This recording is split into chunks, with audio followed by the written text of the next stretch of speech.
I'm Tom Emision. Welcome to the Wine Guys. Hey gentlemen, it's Christy Kerr here, coming to talk to you a little bit about golf and wine. I'm a 20-time LPGA Tour champion. I'm the founder of Kerr Cellars, and I'm a sommelier, in case you didn't know. But you might ask me, how did I get involved in wine? How did I make that jump from golf into wine? And for me, the answer is very clear. We had a tour event, which was an invite-only tour event from the late 90s through the early 2000s in Napa Valley, and you had to be one of the top 30 in the world to make it into this event. And I got the opportunity to play it for 6 years in a row. I was playing really well at the time, and my friends and I would go play our practice rounds super early so that we could go wine tasting.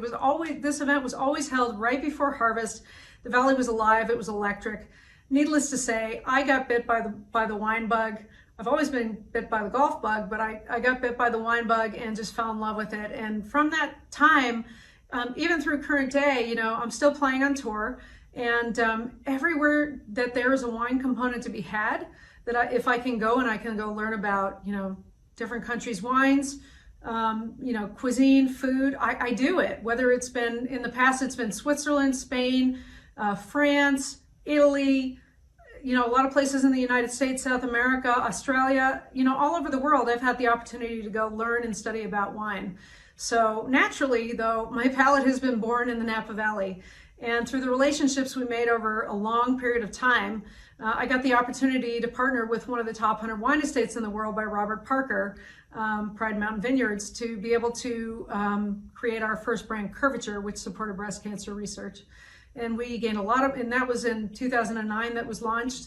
We got a lot of great placements in restaurants, and were served at the White House at a state dinner, and had a lot of momentum. So, I approached Suzanne about doing a for-profit brand, but she wanted to just do the altruistic cause with us, which was completely cool.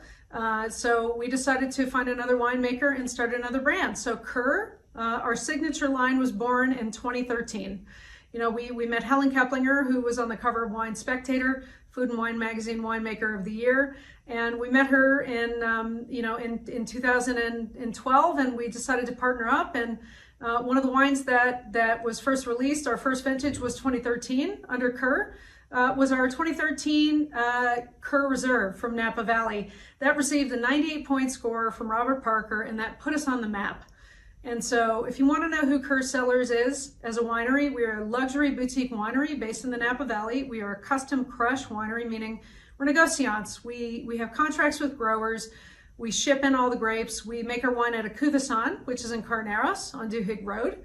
And, that's who we are. We're a micro producer, but very, very high-end winery in the Napa Valley. Almost every wine we've produced, from whites to reds, has received over a 90-point score. We focus on small lot and single vineyard wines. And we are so excited to partner with Estancia for the Peak Invitational gifts that you're going to receive this year. So excited. Estancia has always been one of my favorite clubs, and to be able to partner with them for the Peak Invitational gifts is really cool. So the wines that you're going to be receiving are the 2019 Kerr Sonoma Coast Pinot Noir, which is a beautiful red. You can pair it with food, drink it on its own, as well as all the other wines you'll be receiving. But I love to pair this with mushrooms and truffles, and a classic pairing of Pinot Noir and duck doesn't hurt either. But 2019 Kerr Sonoma Coast Pinot Noir, that's your first wine that you'll receive. It's an appellation wine from Sonoma Coast, farmed by the Ulysses Valdez family. So very, very small lot production wine, only 250 cases of this wine produced. The second bottle of wine that you'll receive is our 2018 Kerr Napa Valley Cabernet Sauvignon. So this is our beautiful appellation Cabernet that hails mostly from the Stagecoach Vineyard up on Atlas Peak in the Napa Valley. So amazing wine with that as well. It's a great everyday drinking Napa Valley Cabernet. Black fruits, blue fruits, a little bit of cedar, and like white tobacco. Beautiful, beautiful wine that you can pair with steak or lamb, bison, anything that has a little bit of a fat content to be able to counteract that tannin. And the last wine that you're going to receive, your third bottle of wine, is our 2014 Kerr Reserve Red Napa Valley. So it's our proprietary red blend. It's 50% Cabernet from the Missouri Hopper Vineyard, which is farmed by Beckstoffer, a very, very famous grower in Napa Valley for Cabernet. And the 50% that remains in the wine is a Merlot that's from Pritchard Hill. up on Pritchard Hill from the Hui Vineyard from Nine Sons Winery. So again, just to recap, 2019 Kerr Sonoma Coast Pinot Noir, beautiful appellation Sonoma Coast Pinot, which is beautiful with all different foods. Our 2018 Napa Valley Cabernet and our 2014 Kerr Reserve Red. Any of these wines go great with cheese and charcuterie, as well as, you know, you can do steak, fish, you can do whatever you want with these wines. But there are three of my personal favorites. I've been rambling on too long, but hit them long and straight, guys, and enjoy the Peak Invitational.